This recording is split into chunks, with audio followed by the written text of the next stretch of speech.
Hello, everyone, and thank you so much for having me here today. From the beginning, I have to apologize for holding this presentation in English and not as announced in the schedule in German, and I hope that's fine with you. My name is Alina Jašina-Schäfer, and I'm a postdoctoral researcher at BKGE in Oldenburg. In today's talk, I will refer to my previous and continuous research on the complex notion of belonging of national minorities and different aspects that define it. Basically, most of the points that I will go through come from my forthcoming book on everyday belonging in the post-Soviet borderlands with Lexington Books.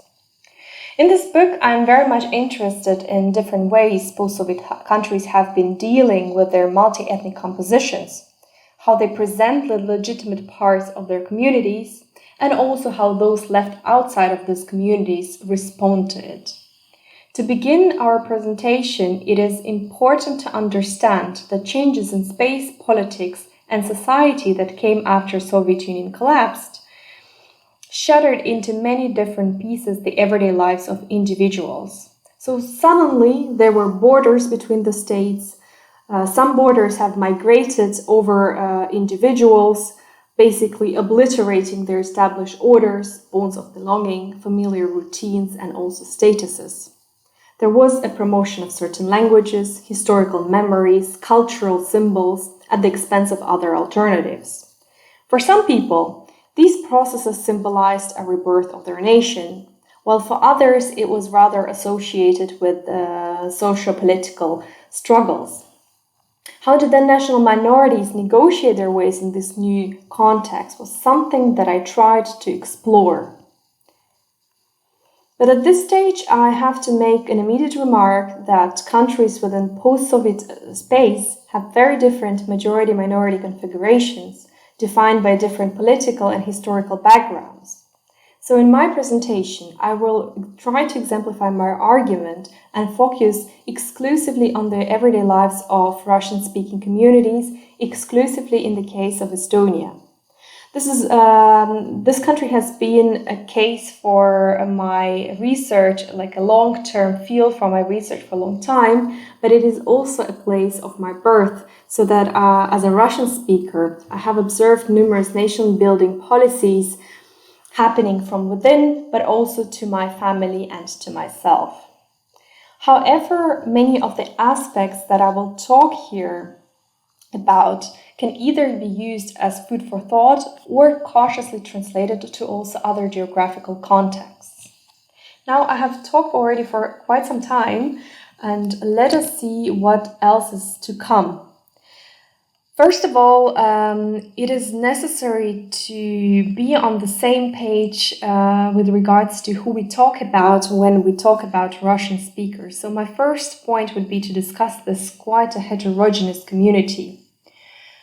I will then talk through some of the frameworks and lenses that have been used to study and explore the lives of these communities, as well as some of the problems that might be associated with these approaches. Then I will provide my own understanding of belonging, the concept that I argue has been remained somewhat underexplored under the weight of other foundational concepts like identity or citizenship.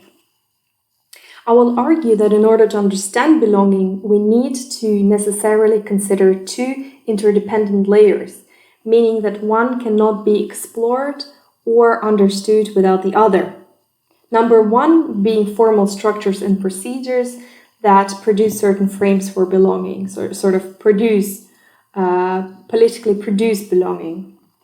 And number two being the individual and communal ways of operating within and also reformulating these political structures, which could be named as everyday tactics of communities and individuals. While these points might sound, of course, self-evident, they're rarely explored in combination, being separated as sort of top-down and bottom-up approaches. The approach here, however, should allow us to account for a diverse range of factors that shape everyday belonging, remaining sensitive to their overlapping and also messy nature. With examples from Estonia that I turn towards the end of this presentation, I invite you to consider critically the contrasting views about how we are to understand individual human beings within the context of cultures, cultural contact, and change. Right, let's have a look at Russian-speaking communities then. Since the early 1990s, research and interest in this broad community has been very high. The interest was motivated by many factors. For example, first one is the size and global dispersion of them. With 25 million ethnic Russians and a few more million other Russian-speaking nationalities having found themselves in 14 newly independent states as the Soviet Union collapsed. Due to Soviet intermixing of nationalities in different regions through migration and resettlement and also Russification policies, it is nowadays practically impossible to draw a line between ethnic Russian and other Russian-speaking communities, including the non-Slavic ones like Germans, Tatars, or Armenians. And in some of the cases, like Kazakhstan, for example, some parts of the ethnic majority population could be also considered Russian-speaking. Another factor is Russian speakers' geographic location, with many residing directly across the border to Russia and allegedly sharing close cultural and political links to it. The third aspect includes developments related to new nation-building policies in the countries where Russian speakers reside, and these policies in many cases have excluded the vast majority of Russophones and created difficulties for their sense of belonging. The fourth factor includes the emergence of new measures in the Russian Federation that was devoted to the protection of the so-called Russian diaspora. We all have still fresh memories in mind of Russia's weaponization of ethnic and cultural identities in the case of Ukraine, using power of cultural identification to alter political interests, loyalties, and even create armed conflict in the country. Other Russophone populations in the Baltic states, for example, or Central Asia have been equally subjected to intense propaganda from the Russian side. Now, all these factors certainly make Russian speakers a very interesting unit of analysis. But at the same time, it comes very often with quite problematic representation of them as a more or less united group defined by language use or certain cultural and historical commonalities and current cultural and social standings in their states of residence. Making certain frames of reference like ancestry or linguistic affiliations as factors that define and structure individual belonging is also quite problematic, as it makes us not only ignore equally relevant frames, for example, gender, citizenship, class, or personal networks, that are all interlinked and can hardly be investigated in separation. But it also leads to quite problematic ideas of bounded communities. Now, despite these seemingly shared features, we need to be therefore aware of the multiple differences and differences in directions in development, which make Russian speakers into quite a complex phenomena rather than a totality. According to a recently edited book by Kevin Platt that appeared in 2019 and was called Global Russian Cultures, being Russian is everywhere subject to local constraints and is therefore distinct in each and new context. Building on these ideas, in my research, Russian speakers represent then a broad variety of narrative and performative practices through which Russian speakers, first of all, differently engage with their social political realities. Secondly, they continuously redefine spaces that they consider as their own or spaces that they consider as alien or different to them. And thirdly, they position themselves differently between different versions of Russianness, other Russianness, or non-Russianness. As these narratives differ across time, space, and also social environment, it is not only impossible to speak of a global Russophone community, but rather there are substantial differences that run even from locality to locality within one state and one context. Let us now turn to some of the approaches that have been used to formulate knowledges that we share nowadays about Russian speakers. Here I would like to go briefly through some of them, highlighting numerous merits that they have contributed to the research, but also some of the problems. Perhaps when thinking about Russian speakers, one of the first approaches that comes into mind, and this stems from psychology studies, is that of acculturation. Studies that tries to understand interethnic attitudes and contacts, as well as relationships of minorities towards their states of residence and broader communities. Acculturation approach has dramatically influenced state strategies across the globe towards integration of minority communities. But it also has affected research methodologies that are used to explore cultural identities, levels of adaptations of individuals. Despite many of contributions that are certainly there, it has also led to some of the criticism, especially that acculturation approach is very mechanistic and linear model of our understanding of interaction between certain groups and between cultures. Quite problematic here is also the interpretation of cultures as pre-existing entity. Another way to approach Russian speakers was offered by diaspora studies, which conceive of them as diaspora. This has been in many ways due to interest emanating from Russia's elite towards the expatriate communities. The problem here, however, is also something that I noted earlier, is the categorization of Russophones as diaspora. In many ways, certainly homogenizes these people and represents them quite problematically rather through one category.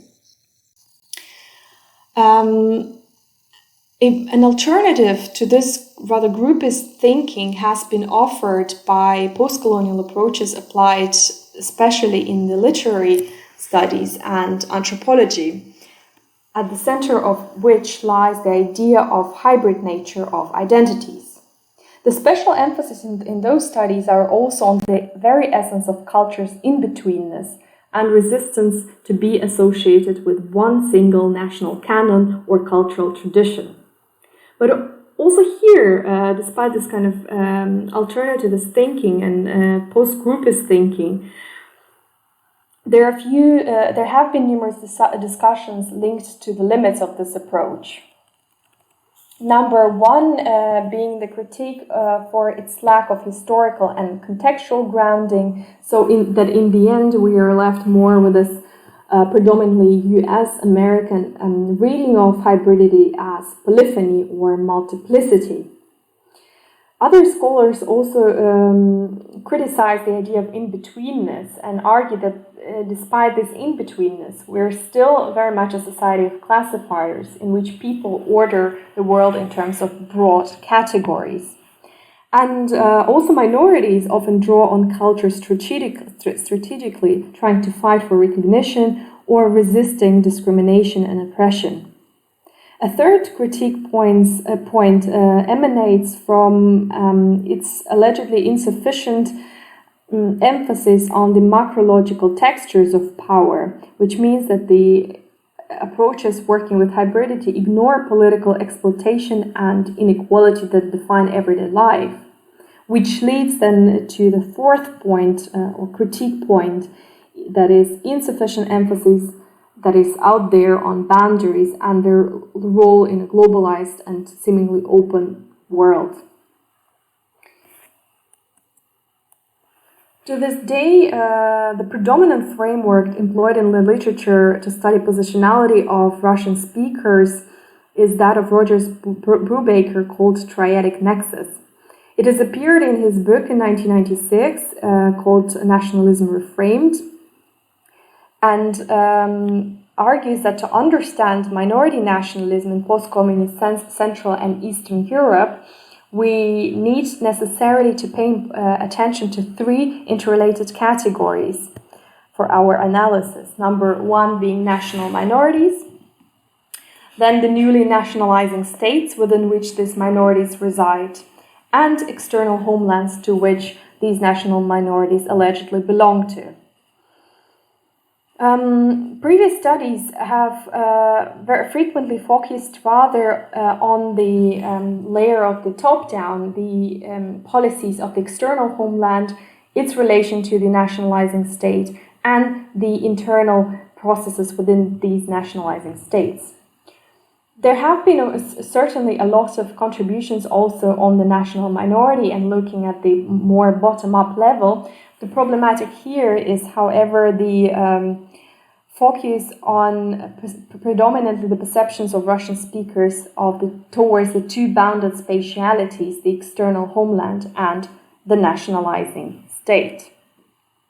Well, having all these different approaches in mind, what do we mean by belonging and how can it be approached productively? The understanding of belonging that I try to convey here results on the one hand from the critique points that I have just addressed, for example, on the necessity to see cultures as fluid and simultaneously the importance of boundaries and categories. And on the other hand, it is coming from previous theories on belonging, at the center of which lies the idea of intersectionality, which means overlapping between different layers. For example, in my research, I build on Mira Yuval-Davis, and who argues that intersectionality, or to understand belonging, we have to understand intersectionally people's individual social locations, meaning their age, for example. Then individuals' identification with various groups and communities, but also discursive processes that make belonging possible. Very similar approach has been discussed by Marko Antonzic, who in many ways also draws on Yuval-Davis and argues that to understand belonging, we have to consider two overlapping layers, that is a personal and intimate level, most of the time asking people about feeling at home, and also politics of belonging that define what inclusion or exclusion means. Having dealt with all these approaches and critique points, I come to understand belonging as dynamic, heterogeneous, and relational movement between inside and outside, between inclusion and exclusion, which is situated within quite specific socio-political contexts. There are two interrelated layers that I considered when conducting my research. First one being the political production of belonging, through which political institutions create structures and draw boundaries, shape the built environment, and put certain meaning into it that in turn affects individual experiences. And this layer can be examined through official state discourses, written and oral, or through media representations, but it can be equally studied materially through changes occurring in space. Number two, or the second layer, are mundane activities and tactics that people use to negotiate their way through or around the social structures. You can study, for example, through social exchanges, through people's memories and images of the places they reside in, through daily interactions between people, and also not only between people, but also with different material settings, and within those material settings. Studying belonging in this form allows us to account for all the common approaches that I have mentioned before, in that it allows us to study interaction between people, between people and spaces and objects in space. This is actually what makes my approach somewhat different to previous understandings of belonging, is that I put a lot of emphasis on spatial understanding of belonging, meaning that at the center are not only people's interactions with different groups or communities, but also people's interactions with spaces. and objects in space. This allows us also to study, of course, the interaction with external spaces and like countries like Russia, for example, what approaches from diaspora studies or triadic nexus have called for. And finally, it also allows us to see belonging as a hybrid process, but a process that is still very much affected by boundary erections and exclusions that define today's societies. Now let us look specifically at the case of Estonia and how political production of belonging is happening there, so sort of to get a gist or have to grasp how we could apply these different understandings of belonging. When looking at the case of Estonia, its different self-imaginations and framing of minorities, the nation-building policies have become of particular interest for researchers. This policy is to reassert the national identity and political hegemony of ethnic Estonians, othered in many ways Russophones, and became visible particularly through three steps that I will discuss now. Number one being citizenship policy and discourses surrounding political membership. Number two being discourses around official historical memory. And number three, language laws and discourses around languages, official languages. Let us now look at the creation of political membership, which in the case of Estonia's or citizenship policy is very much based on the idea of legal continuity of the Estonian Republic of 1918 to 1940, which means that basically only those people who are able or who were able to prove their ancestry in this pre-war Estonia could get citizenship. Through this policy, which was introduced in 1992, the rights to citizenship were denied to all Soviet-era settlers and immigrants who couldn't then trace their ancestry. And this resulted in the fact that over 30% of permanent Russian-speaking residents were left without citizenship and received the alien passport, which you can see on the picture on the left side. So as a result of this policy, the society has been divided into two, citizens and non-citizens, existing in this parallel worlds. The idea of these parallel societies or the division is not only a product of the independent Estonia, but very much a remnant of the Soviet past, with certain divisions existing already there. For example, people settled, Russian speakers when coming to Estonia, they're settled in particular areas so that we have geographical divisions in some ways. There has been also lack of interaction, and while many Estonians have learned Russian language in order to qualify for certain positions, only few Russian speakers saw the need to learn Estonian language. So by the end of the Soviet Union, only 13% of Russian speakers could speak Estonian language, which of course then created numerous difficulties for those who wanted to undergo the naturalization process and receive citizenship, as language issue is one of the central requirements to receive citizenship in the country. Then we have also, in 1993, the Alien Act, which has encouraged residents to undergo naturalization or else to lose status of this residentship. This has created a lot of insecurities among the population and initiated a wave of application for citizenship in other countries, and predominantly in the citizenship of the Russian Federation.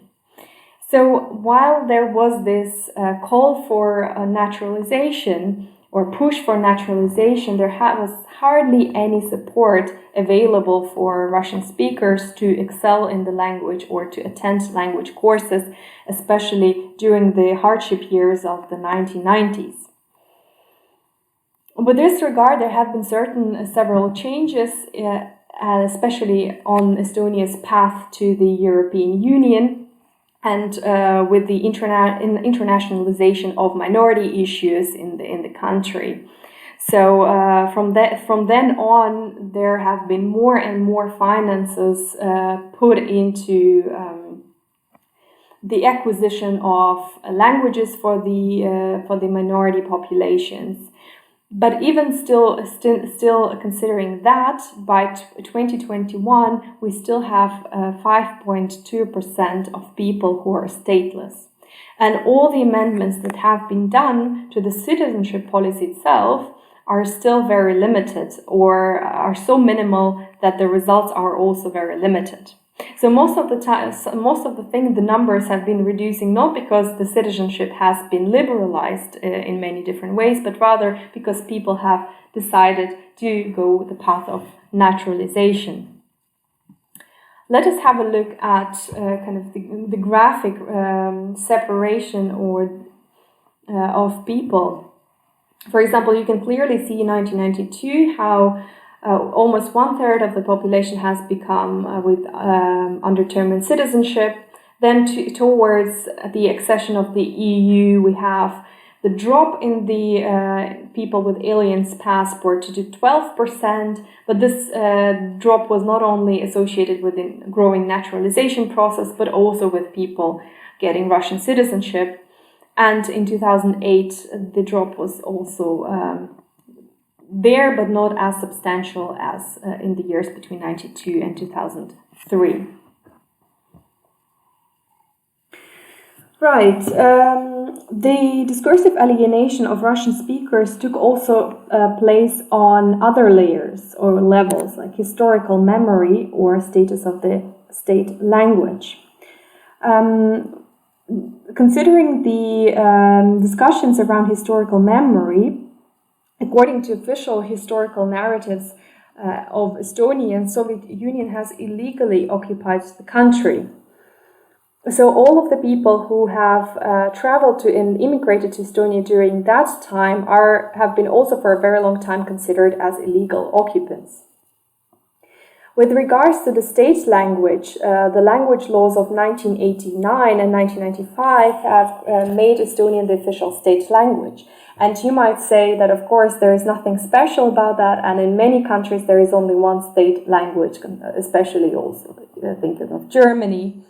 But we also have to think about the actual lack of resources that was provided there for Russian speakers, the long-term residents, to learn the Estonian language. And so sort of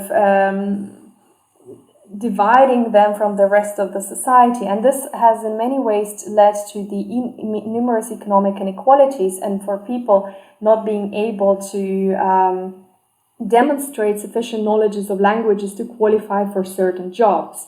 So nowadays we can speak about even 10% of wage gap between ethnic Estonians and Russian speakers, or not, and it still continues to be so.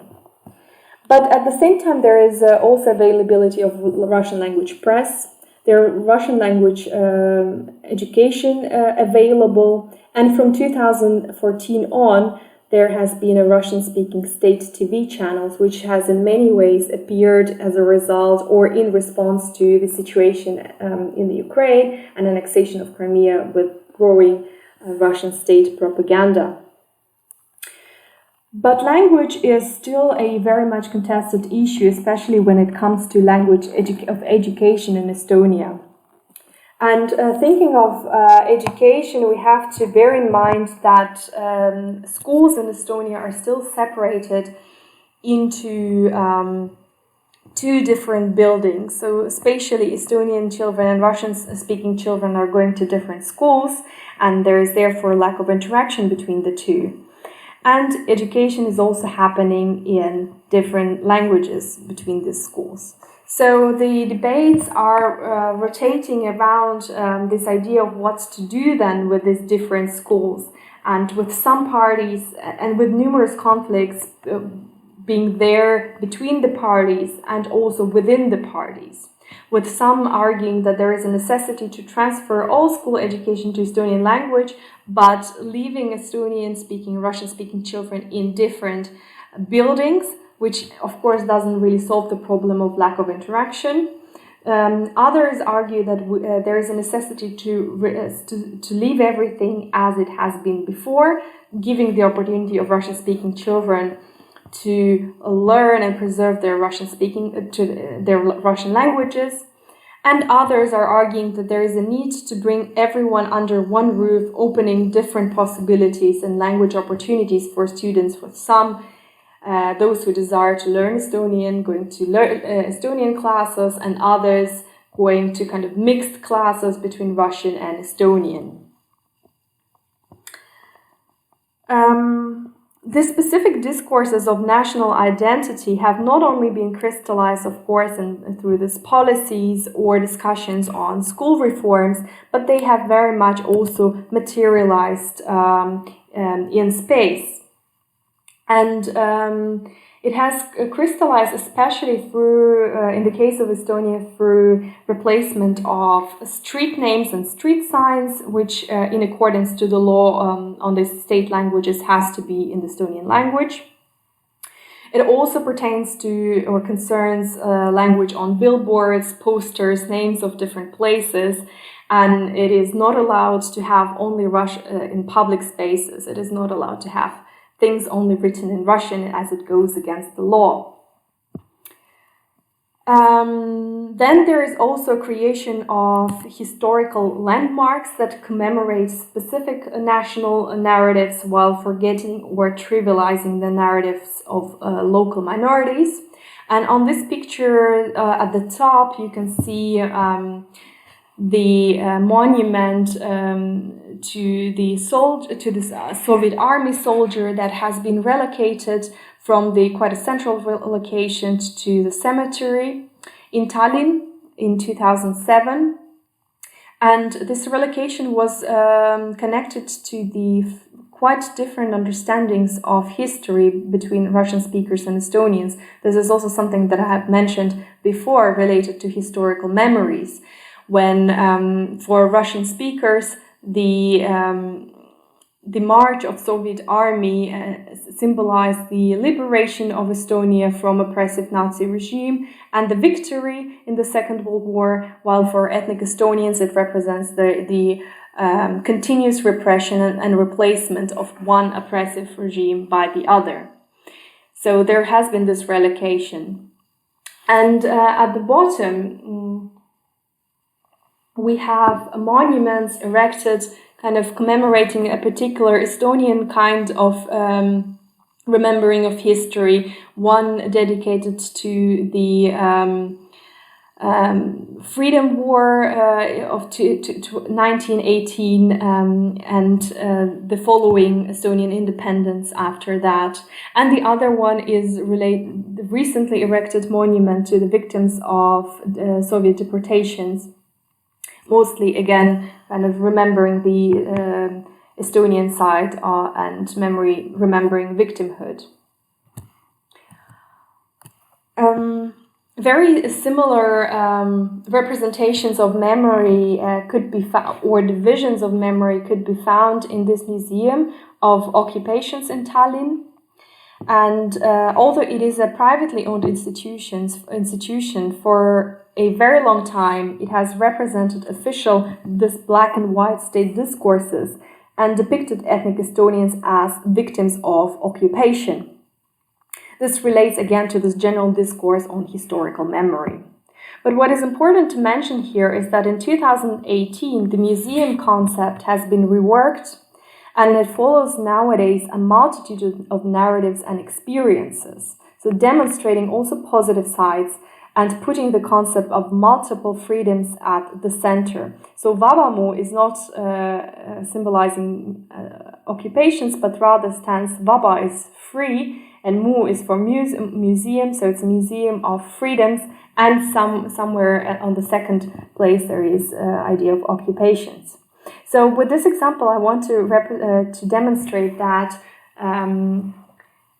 discourses are not, of course, neither linear nor static, but they're constantly changing. So one is kind of altering the other and creating opportunities for more open visions within the society. Now, this was all related to mostly kind of memories and how memories are spatialized.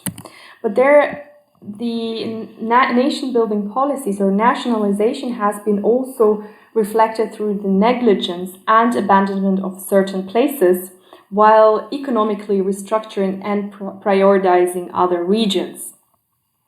So this negligence and abandonment has been acutely felt by the northeast of Estonia and especially the borderland city of Narva.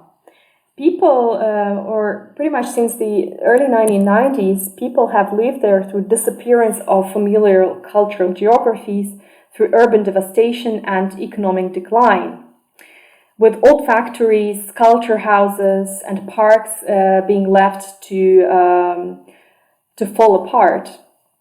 The most liveliest parts during the Soviet Union, which is called Krenholm area in Narva, here you can see here it on the pictures, is left now in ruins and marks a growing state disengagement.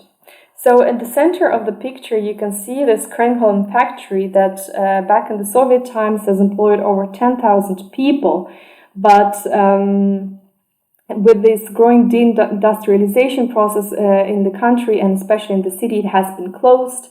So many have been suffering unemployment. And in general, the area within or around this factory, which was very lively during Soviet times and people going in shifts to work, it has been very empty since then. And even in the sunny days, if you go for a walk across this area, even within 1 hour you might not see a single person, but rather buildings with knocked out windows, and slightly falling apart, as you can see on the right here. But despite this ordering and othering and crumbling and falling apart that took place on the political arena, it is also important to note that social system in Estonia is very much a field of tension, full of ambivalences, of cooperation and contrasting struggle between state, local and private initiatives. And I tried to demonstrate, although very briefly, these discrepancies and struggles and dialogues on the example of school reform with no clear solution being there, or with example of the museum. But also, while some places like Krenholm factory is left abandoned still, others get revamped and in some ways try to heal the consequences of nationalizing projects. So here on the picture on the left side, we see a renovated building of Narva College, which serves not only as an educational institution, but very much a point of cultural contact between international, national, and local residents. And this is a place not only for students, but many people of different ages come there to interact with other Estonians, to speak the Estonian language, and also to attend different cultural events. For the remaining time, let's turn deeper actually into the case of Narva, where I spent in 2017 time conducting research and doing my field work. There are a few things that we need to know about this city first, however.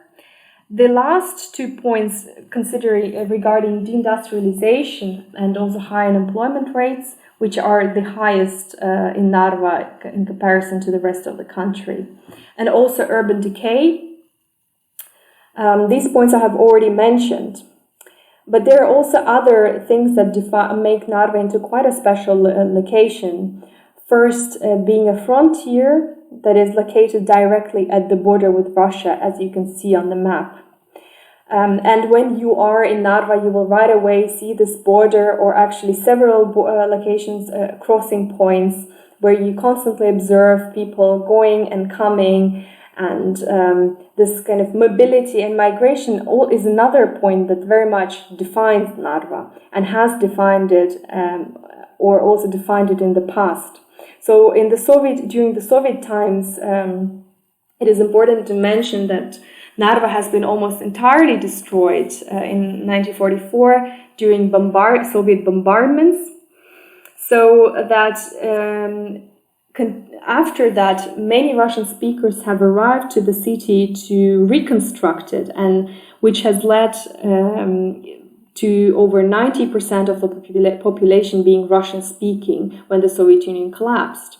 But this migration process is also related to the people leaving Narva to other European countries or to Russia, some of them coming back, most of them not.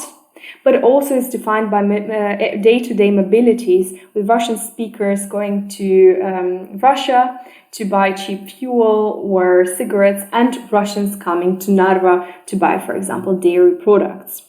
And this close proximity and exchange has in many ways contributed to the perception of Narva as the sort of Russian enclave that represents a security threat to Estonia and has been therefore in many ways peripheralized and deindustrialized and left to decay. During the time that I've spent in Narva, I've collected numerous different narratives of the locals and their relation to the city, the country, and also global processes that are happening around them. Let me perhaps summarize some of, in my opinion, most interesting findings that I came across. Numerous negative changes that I have just discussed that occurred in the city came very often down to individual narratives of abandonment, trauma, and exclusion. These narratives stand in very stark contrast to Estonia's official narratives of success and national reawakening. People are in Narva very cautious about any changes and lack trust in cities or states' promises to rescue the city. As in their eyes, very little has been so far done to better urban appearances in the city, to create jobs, and also to consider people as fully fledged citizens of Estonia. On the slide here, I have an excerpt from an interview with a woman who told me about, on an example of a Gerasimov culture house, of a particular building, how she associates recent changes that have been taking place in Narva. And to her, Gerasimov culture house is very much now a wreck, and nothing else is left there but a few shabby columns and slowly, quietly corroding swings of the demolished amusement park. So this abandonment is very, very stark and present in the numerous narratives of Russian speakers. And this abandonment of buildings is also very much projected on the abandonment of people and forgetting of them as rightful members. There have been simultaneously also other representations, and mostly related to Narva as being a place of difference. Difference, of course, does not necessarily carry here a negative aspect, but rather highlights this local specificity of processes happening differently when compared to other places in Estonia, say Tallinn. For example, the city is defined by a very different atmosphere. There is a very small number of ethnic Estonians, and therefore lack of interaction with Estonian language and also certain traditions. There is also high levels of mobility and migration that I talked about a few seconds ago. So people not only cross the border, but also people live for other countries permanently. So this creates a certain atmosphere of being on the move, or city on the move, while also being stuck sort of in some feeling of decay. Other local residents that I spoke to describe Narva, however, also as being very much European, with its distinct historical heritage and consumerist culture. According to my respondents, people are more cultured in Narva than their eastern neighbors. And this culturedness has been reflected, according to my respondents, especially through distinct behavior and abidance by the rules, which comes down to very simple habitual practices like buckling your seatbelt or crossing the road when and where appropriate, and also driving within speed limits. But apart from these more banal practices, there have been some more visible locally collective initiatives. For example, one that aimed to promote Narva into Europe's capital of culture of 2024. Although it was in the end another city in Estonia that got the status, the applicants came with a very clear message that Narva is next, claiming a city's specific but certainly European heritage. There are also other narratives and very broad narratives that relate Narva to the space of Estonia, with a lot of hopeful outlooks being there that potentially in the future there could be an erasure of boundaries between this Russian-speaking and Estonian-speaking worlds. There are many different ways in which my interlocutors try to claim they're Estonians. There have been, first of all, more collective performances where some of my respondents became a part of a political alliance called Our Narva, with the main message that reinstates Narva as belonging inherently to Estonia. And you can see this billboard on the picture with this political alliance and their message, Narva is also Estonia. There have been also others try to claim that this idea of being Estonian also through their through their participation in public events and celebration of Estonian Independence Day, for example. And there have been also more banal ways and everyday activities of contributing to Estonian society. So, for example, some people saw this contribution in educating children or popularizing Estonian culture through producing music in different bands or choir, and also through volunteering and cleaning up the cities. In all these narratives, people see themselves not as occupants or undesired others, but as valuable members of Estonian society who contributes to national and cultural development. Apart from the kind of European and Estonian narratives, there have been also narratives of being close, but also opposed to Russia. In these narratives, some peoples related to memories of victory of the Soviet army in the Second World War and argue that it serves as a sort of uniting idea of Russianness that continues to exist in Narva. And of course, we find here a lot of similarities and links to also Russia's official state discourse.